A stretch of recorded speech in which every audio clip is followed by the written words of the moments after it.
Food management, cooking management, washing management, rearing up the চিলড্রেনদেরকে কিভাবে বড় করতে হয় এটা জানতে হয়। তো এত দায়িত্ব ধুইয়া আপনার ম্যানেজিং ডাইরেক্টরের দায়িত্ব দিয়ে আপনি বাইরে যান কেন? কথা বলেন। এজন্য আল্লাহ বললেন ওয়াকারনা ফি বুয়ুতিকুন্না, ঘরে থাকবা।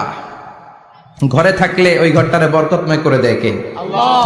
দেখবেন যেই ঘরে নারী থাকতে পারে না ওই ঘরটা উস্কো খুস্কো, রুক্ষ, ভালোবাসার ছোঁয়া নাই, ওই ঘরের মধ্যে মাধুর্যতা নাই, প্রেম নাই, মমতা নাই, সব কেমন যেন অগোছালো। কারণ নারীর হাত পেলে একটা ঘর যেরকম সুন্দর হয়, নারীর হাত না লাগলে ঘরটাকে ওই রকম সুন্দর করে সাজানো যায়। মাঝে মাঝে আমরাও ঘর গুছাই, মাঝে মাঝে আমরাও ঘরকে পরিচ্ছন্ন করতে চাই, কিন্তু মেয়েরা যেমন করে সাজায় আমরা তেমন করে পারি নাকি? কথা কয় না? কথা বলেন। পারি। আমরাও মাঝে মাঝে রান্না করি, মহিলা রান্না করলে যে স্বাদ হয় আমাদেরটা ওইটা হয়। কথা বলেন। এজন্য আল্লাহ বললেন ওয়াকারনা ফি বুয়ুতিকুন্না, ঘরে থাকবা। পুরুষরা থাকবে বাইরে, তোমরা প্রয়োজনে বাইরে যাবা, আর পুরুষরা রাত্রি বেলায় বিশ্রামের প্রয়োজনে ঘরে আসবে। কার কথা? কার কথা?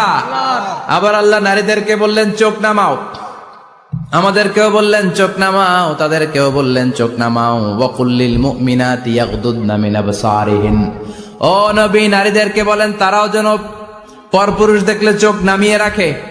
ওয়া ইয়াহফাজনা ফুরুজাহুন্না, তারা যেন তাদের প্রাইভেটসকে হেফাজত করে।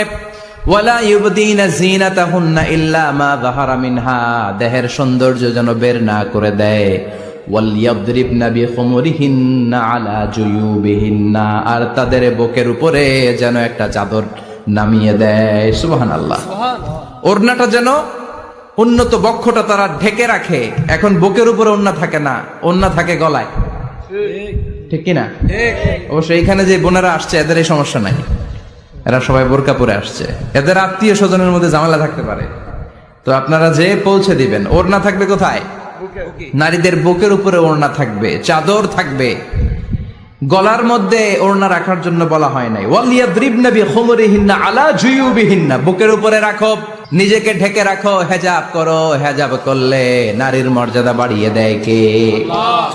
সম্মানিত বোনেরা, নারী স্বাধীনতার কথা যারা বলে টেলিভিশনে, এগুলো শুনে আপনারা ভড়কে যাবেন না, এগুলো শুনে আপনারা পাগল হবেন না। মনে রাখবেন হেজাব আপনার অধিকার, হেজাব নারীর অধিকার, এটা নারীর সৌন্দর্যের প্রতীক।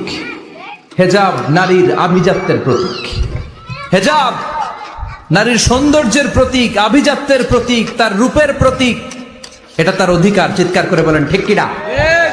কেমন করে হেজাব দেহ থেকে সরাতে হয়, কেমন করে দেহ থেকে কাপড় নামানো যায়, এটা হইল শয়তানের মিশন। এটা কি? শয়তান যখন নিষিদ্ধ ফল সাইয়েদনা আদম আর হাওয়া আলাইহিস সালামকে খাইয়ে দিল, সাথে সাথে জান্নাতের কাপড় পড়ে গেল। জান্নাতেও কাপড় খুলে দিল, দুনিয়াতেও খুলে, ঠিক কিনা? শয়তানের মিশনই এইটা, কাপড় যত কমানো যায়, কাপড় যত কমানো যায়। এজন্য খবরদার, আপনারা অনেক সম্মানিতা, খেয়াল রাখবেন পৃথিবীতে যে জিনিসের মর্যাদা যত বেশি, সম্মান যত বেশি, যেটা যত বেশি দামি, ওইটা তত বেশি প্যাকেটের ভিতরে থাকে, ঠিক কিনা? ঝিনুকের ভিতরে থাকে মতি, মতি খোলা থাকে না। স্বর্ণ অলংকার, স্বর্ণের দোকানে যখন যাবেন দেখবেন শাটারের সামনে এত বড় বড় তালা, অন্য দোকানে এত মোটা তালা নাই। আবার যেখানে গ্লাস ফিটিং করা স্বর্ণ রাখা হয় ওইখানেও কয়েকটা লকার সিস্টেম আছে না নাই? ঘরে যখন আমরা অর্নামেন্টস রাখি, গহনা